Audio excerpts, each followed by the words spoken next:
And welcome to a new episode of What's Up in Archaeology. Today we're going to do something a little bit different. Today we are going to have a little bit of fun because the world is full of problems and such forth. And last Friday I think it was, I made my serious archaeology chat about debunking that pseudo shit on the new quote-unquote human descendant from Europe, from Germany. So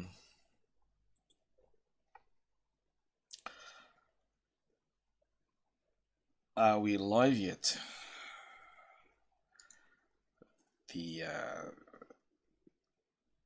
Yes, we are live. Good. So everyone, how are you all?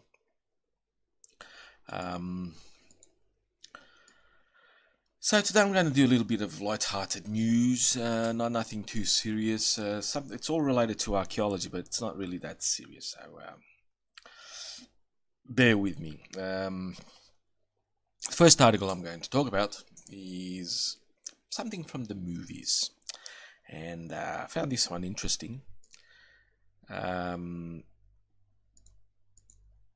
We have here that Indiana Jones was named the greatest movie character of all time. I'm sure it wasn't because of the Crystal Skull movie that was just horrendously bad. But we can read a bit of the article.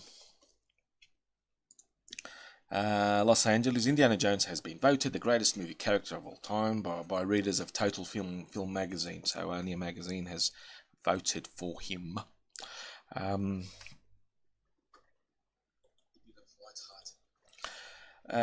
the whip-cracking archaeologist has been played by Harrison Ford in 4 films and soon to be a 5th. Oh, I do hope they don't make another Crystal Skulls crap fest. Because oh, thank you, Davey, for the heads up on this one. I already checked, so thank you. Anyway, let's get back to this. As I was saying, I hope they don't make another Crystal Skulls, because oh god, that was terrible. I feel embarrassed for it, and more so because he will not divide us. Try to divide us with Indiana Jones. Yeah, well, he beat out, let's see, he beat out Han Solo. No. Han Solo came in second. No, came in third. Who came in second? Doesn't matter. Sandwich between Batman. Oh, yeah, Batman. It was portrayed by 6 different characters, including Ben Affleck, and we know what he's been doing lately. But anyway, the other ones were Ellen Ripley. She should be she's in the top 5, excellent, and James Bond. I agree. I don't find anything wrong with this selection. There's other ones like De Niro, Travis Bickle, Robert De Niro's taxi driver, Travis Bickle. That's memorable, that role. Cannibal, Anthony Hopkins, Hannibal Lecter, Gandalf, and Joker. Princess Leia also is in the top 10. That's good. I'm not going to read the rest of it because I'll leave you to read the rest. All links are in the description if you guys want to completely read the rest. But as we're doing a light-hearted, I'm not going to be too serious about this. It's all light-hearted fun. I can tell you that I agree with him being first place, not because he portrays an archaeologist. He does it terribly, by the way. Archaeologists are not swashbuckling, well, speaking for others, I don't know about me.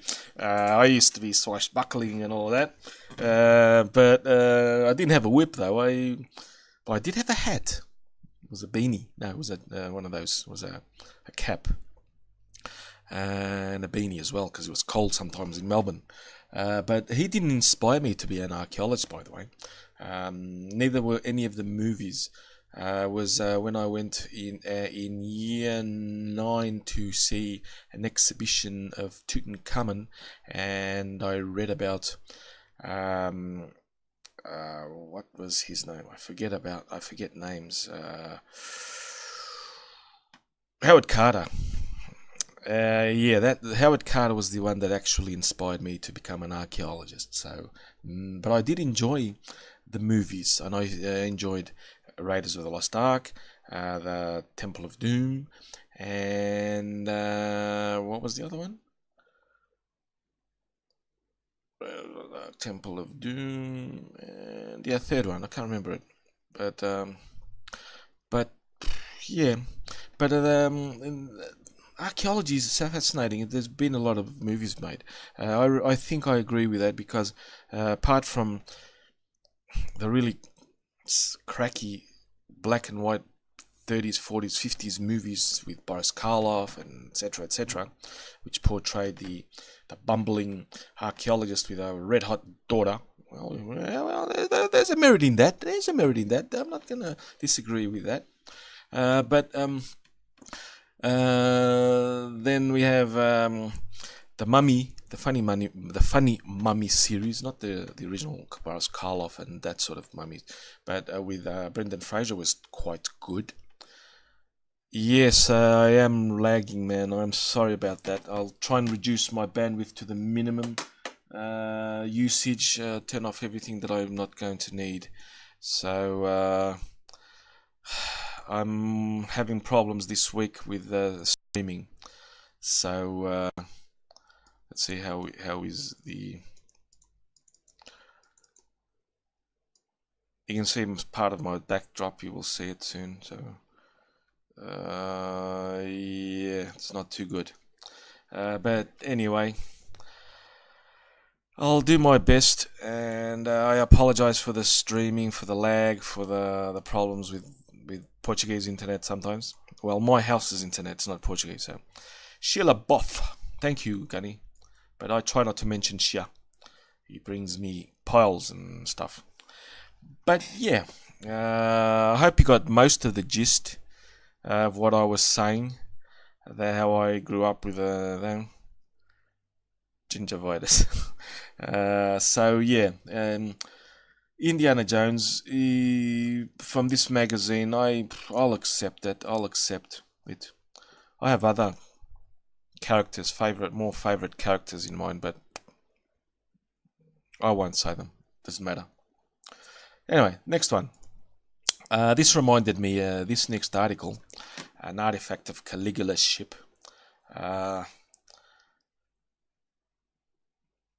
It's great.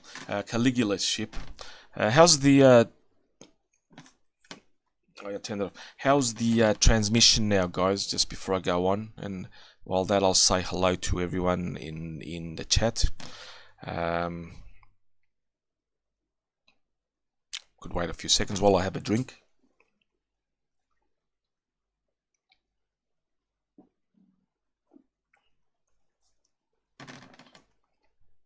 So, anyway, there is a delay in transmission. Anyway, this article is about an artifact from Caligula's, one of two of Caligula's floating palaces. Thank you, John W. Muse. The Last Crusade, that's the one I couldn't remember. That was not that good. The first two were good. The Last Crusade was alright. Could have been better. It was funny, though. But anyway, Caligula, the Roman emperor, renowned for his sadistic, renowned, that's the operative word, and debauched rule of ancient Rome. Yes, we just have to look at the Playboy or Penthouse porn movie of 1973, Caligula. And this is going to be causing my demonetization again. So, anyway, bugger it. Let's continue. That led to his assassinations after 4 years of power. Apparently, some Italian antique dealers in New York, of all places, had this beautiful coffee table. And you can see it. It's quite... I'll see if we can open it up. There we go. That's bloody nice. It's really nice decorations and shite and stuff. Gunny, yes. Inspector Clouseau, Peter Sellers, I would rate him much higher. I would put him for number 3-ish. He's memorable. So yes. Anyway, getting back to the article, this wonderful piece of Italian art, Roman art, was found in a house by a that was owned by. Well, it was found in a house that was sold to this couple from an aristocratic family 45 years ago, 1960s. And they brought it back to East Manhattan's Upper East Side. I'm sure that's a very rich place. It sounds posh, Upper East Side. I actually know where it is, the Upper East Side, and I know it's quite posh, so no need to tell me. And so they were contacted by the Italian military police's art recovery unit. Now, that is a mouthful. And I can see that I'm really getting red kilobytes in the OBS streaming thingy-me-bob. So I can see why I lag. And anyway, it was recovered by them, and apparently the owners did not know that it was stolen, was looted. But they were given to the Italian government by the former owners, and they gave it to them. They didn't sell it because apparently it would have taken them so long and so much money to fight the case. And I'm quite for that. I don't like. I'm very. This is where I'm very conservative, and that I'm extremely conservative when it comes to archaeological artifacts, and not art. This is, as well as being art, this is an archaeological artifact. It's 2 in 1. I don't mind, for example, if the family that commissioned the Gioconda, for anyone that doesn't know, it's the Mona Lisa, had kept it for 400 years, 300 years. And then sold it, I would be fine. To another private collector or a private collector, I would be fine with that. That's was theirs to do what they have. But if it's in a public, this was found in Lake. I knew the name of the lake. God damn it, Lake Nemi. And it's a public lake, so it didn't belong to anyone. It belonged to the country. And it was taken without the country's consent. The country mean everyone. It's everybody's. And it's the Italian public people's property. It's not no one single. Now, if that had been in a private house and they ripped it up, if the owners ripped it up, they renovated, they said, oh, fuck this, we don't want this old shit, it's jail. That's all I can say. Jail time. Not even jail. They should be slaughtered, quartered, and fed to the. It's bad. I'm sort of being lighthearted, but I'm really serious about this. I don't. What's been done in places like the Middle East by ISIS and the Taliban and the Islamic peoples that have gone extra fundamental. That is, to me, I don't even have any words to describe it, but anyway, so it's been ceremoniously restored. If you guys want to read the article again, go back, go and read it in the articles and descriptions. But just a little slight, what it's made is this mosaic. It's made from a little mineral, or it's a rock, and it's this one. It's the porphyry. and it's they made using this little stone. Looks nice. It's got a few colors. There's a red. Nope, that's not it. That's another. That's in Portuguese, but anyway. So it's porphyry. They're these type of stones, and it made this lovely both work of art, because it is a work of art, and an archaeological artifact. So let's get on to the next one. The next article. Religion. Let's touch on a bit of faith more than religion. Faith. We know that Neanderthals, for example, and we know now that Naledi also, but they're more recent, seem to believe in the afterlife because they buried their deceased people. I can't say the other word, because if I do, they'll really get demonetized instantly, possibly. So they did believe in an afterlife, and in a cave in Germany, they found this exquisitely sculptured from an ivory mammoth's tusk of a lion's head, anthropomorphized because the hips are also lion. This little figurine, this little statue. It's 30 centimeters tall, 31 centimeters tall, and it's 40,000 years old. So Homo sapiens sapiens, quite likely, but I'm not going to be completely. I'm not gonna settle as it is. It's for now. It was made by Homo sapiens sapiens, us, until further studies disprove that assertion that I just made. This, by what the archaeologists interpret as possibly a symbolic representation of the supernatural, for example. There's been the actual blog says it's an ice age, the Iron Ice, but I've seen other articles of this,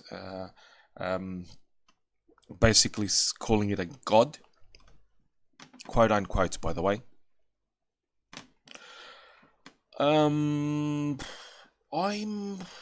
don't know really. My personal interpretation of this, it is a symbolic demonstration, a symbolic representation of something.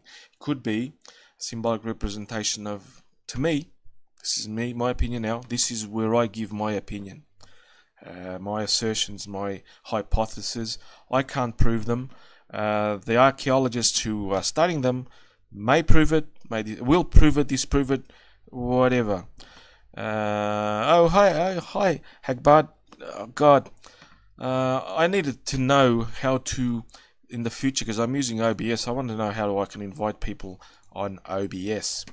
And so one day someone's going to teach me. But anyway, let's get back to this. As I was saying, this to me represents, as I said, a symbolic representation. Maybe a leader of the chief, the leader of the tribe, the family tribe, because then this level of social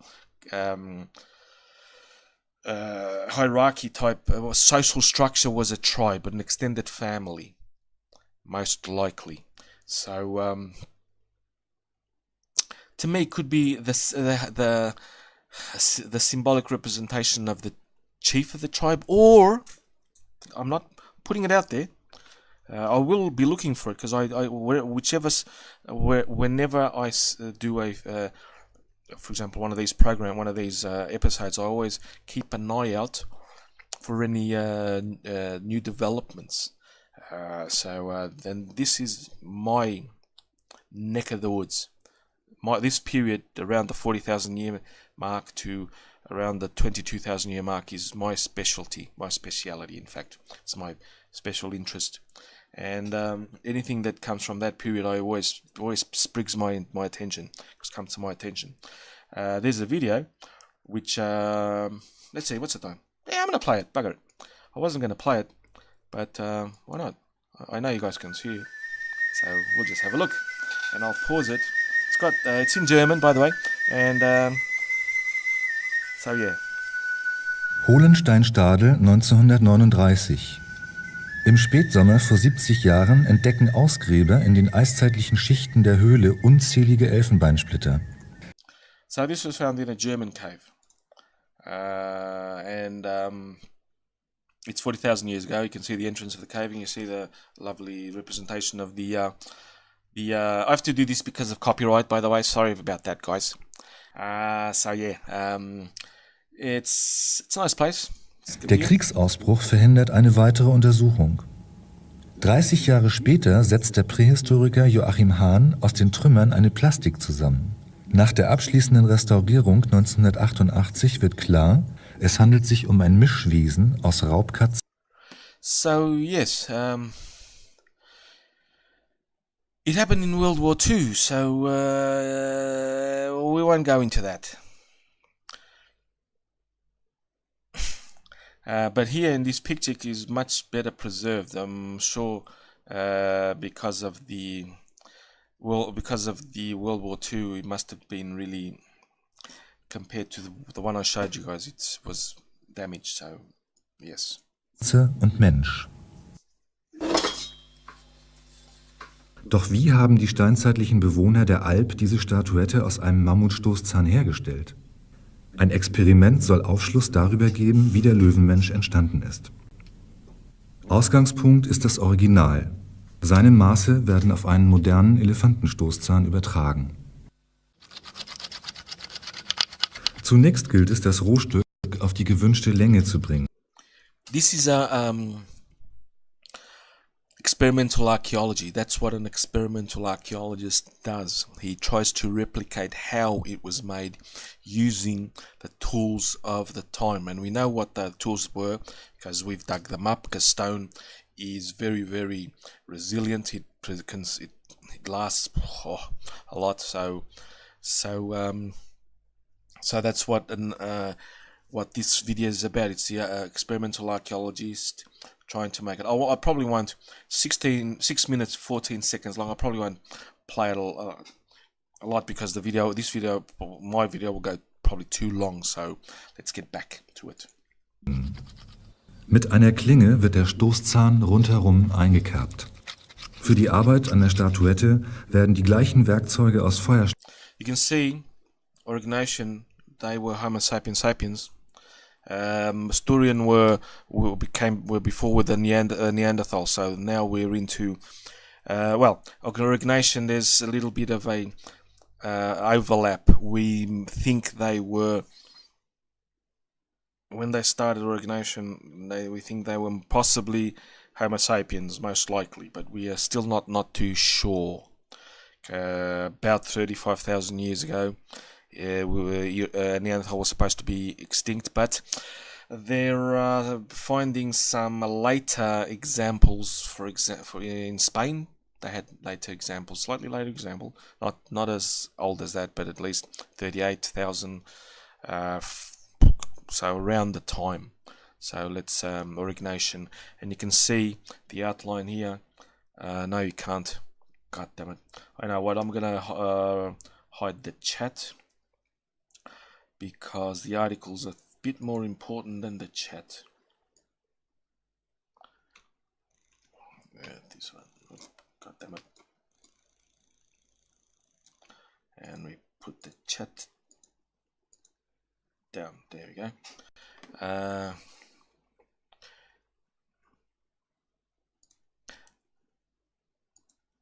Yes, you can see the outline of the blade he's using to cut.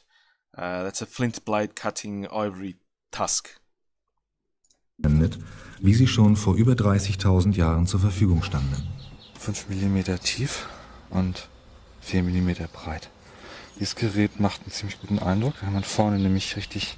I don't know what he's saying, so... Saying, oh, it's sharp and it cuts. Possibly? That'll be my German friends who can tell me about it. Der Seite jetzt den Graben erweitern. Nach 10 Stunden stößt die Kerbe auf die Markröhre im Inneren. Nach 20 Stunden ist das untere Ende abgetrennt. Yeah, the video is too long. It's in the description of the article, so you guys can watch it. Because it's more fun if everyone watches it. So yeah, the experiment here, how to make the figurine using the flint tools at the time. It would have been very time consuming. So of course it would have anything that takes a long time to make is treasured and because of the hours it takes to make. So it would have a very, very high value to the people who made it, and even to us, because it is just, you can see that how it is now compared to what's the picture of the 1940s, 50s, 30s when it was excavated, 40s I think it was, the 1940s when World War II broke out. So yes, this is the beginning of a belief system in the supernatural, of course, but it could also mean other things. I'm very skeptical when they say, "Oh, look, we found where the beginning of religion, of faith is, or belief in the afterlife is," because we have, like I said, we have the Neanderthal burials, we have the Naledi burials in the Star Cave in South Africa. Yes, they were deliberately buried. We've come to that conclusion, archaeologists, I mean. So yeah, then there's another BBC are actually doing a program tonight, if I'm not mistaken. So my English friends can watch it. I think it's on BBC 2 or 4. I'm not sure. I can't watch this because I don't live in the UK. Damn you, BBC! But I highly recommend you guys watching. Probably watching it. It should be fun. I don't know. I can't watch it. So yeah, that concludes this one. Now let's go on to the next one, which is been a bit of a controversy. It's been on the news, in fact. Everyone knows that last week there was the news that the Vikings were somehow Muslims because of this little piece of cloth. Yeah, it went all over the... I'll put it back, Gunny. I'll put it back. No, don't be, jeez, don't be mad. Don't be mad, bro. I put it back. It's there you go. There it is. I only hit it. I only hit it a little bit. Okay, man. Anyway, let's get back to this article. Oh, what the fuck's this? Serious. Anyway, oh, there goes my monetization. I shouldn't have said that word. Anyway, people, apparently last week there was a whole controversy on the news. Everyone was covering it. The BBC News, NSNBC, Sky News, the usual shtick. They forgot to ask an expert that knows about these things, and they found this lovely fragment made from silk and silver thread in Birka and Gamla, Uppsala. And apparently the people in the news thought, oh look, it looks Arabic to us. Because they don't know Arabic or anything. The writing, it looks Arabic, but no, it's not.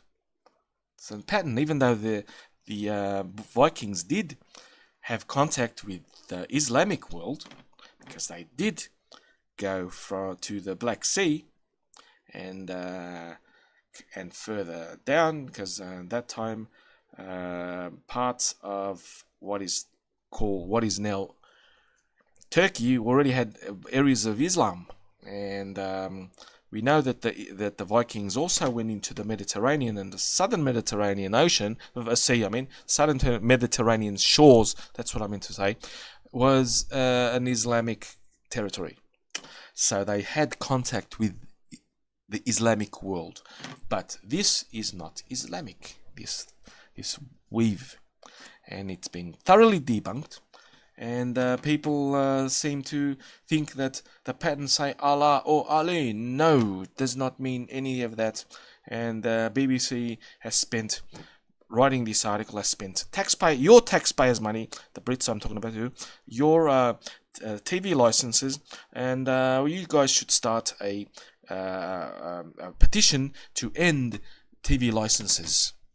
Honestly, but don't let them change it into the gas, into the light bill, the electricity bill, like they did here in Portugal. The bad people of the government.